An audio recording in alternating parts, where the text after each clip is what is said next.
Shalom saudara-saudari yang dikasihi oleh Tuhan Yesus Kristus. Saat ini kita akan merenungkan kebenaran firman Tuhan dengan tema dibenarkan oleh karena iman yang terdapat dalam surat Galatia pasal yang ketiga ayat yang pertama sampai ayat yang ke-29.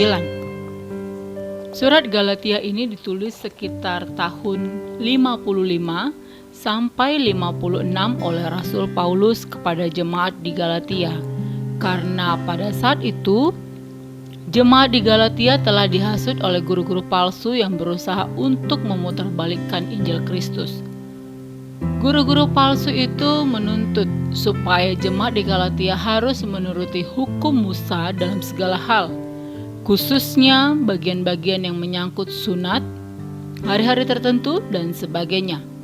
Mereka juga mempersoalkan isi pemberitaan Paulus dengan menekan bahwa apa yang disampaikan oleh Paulus tidak cukup untuk selamat. Mereka mempengaruhi jemaat di Galatia untuk meninggalkan Tuhan Yesus dan ajaran sehat. Untuk menolong jemaat itu, Paulus menuliskan surat Galatia ini. Pada pasal 3 ini, Paulus menjelaskan bahwa roh lebih tinggi daripada daging. Paulus juga menjelaskan bahwa karena iman lebih tinggi daripada karena melakukan hukum Taurat, serta dibenarkan karena iman jauh lebih tinggi daripada dibenarkan karena melakukan hukum Taurat. Paulus melukiskan dua jalan kebenaran, yaitu karena iman dan karena melakukan hukum Taurat. Barang siapa yang dengan sempurna melakukan hukum Taurat sampai pada titiknya akan hidup karenanya.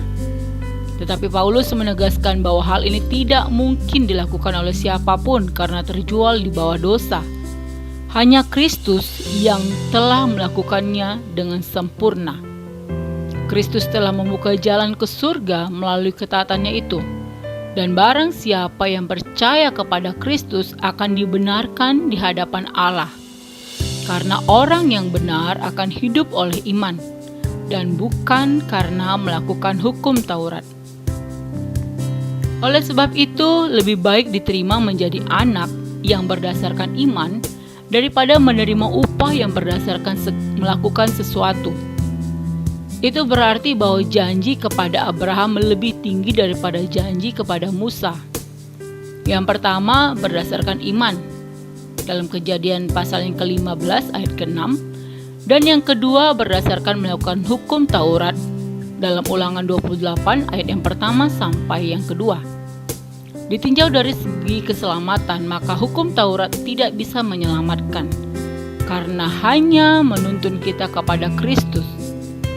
Paulus menarik kesimpulan dalam pasal 4 ayat 8 dan pasal 4 ayat 21 sampai 31 bahwa kemerdekaan yang berdasarkan iman lebih unggul daripada kemerdekaan yang berdasarkan memenuhi persyaratan hukum Taurat.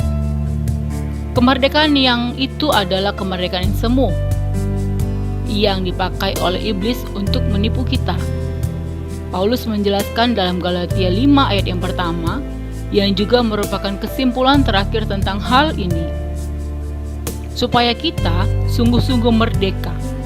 Kristus telah memerdekakan kita. Karena itu berdirilah teguh dan jangan mau lagi dikenakan kuk perhambaan. Oleh sebab itu, saudara-saudari yang dikasihi Tuhan Yesus Kristus, sebagai orang-orang yang telah menerima anugerah keselamatan dari Tuhan Yesus Kristus, jangan mau lagi dikenakan kuk perhambaan. Kita telah dimerdekakan oleh Tuhan Yesus Kristus melalui pengorbanannya di atas kayu salib. Kita yang tidak layak telah dilahirkan oleh Allah dan menjadi anak-anak Allah karena iman di dalam Yesus Kristus. Kita menjadi milik kepunyaan Kristus, dan sebagai milik kepunyaannya, maka kita juga adalah keturunan Abraham dan berhak menerima janji-janji Allah. Saudara-saudari yang dikasihi Tuhan Yesus Kristus, mari beri diri kita untuk hidup dipimpin Roh Allah dan terus beriman kepada Yesus Kristus sampai kedatangannya yang kedua kalinya. Demikianlah firman Tuhan. Tuhan Yesus memberkati. Shalom.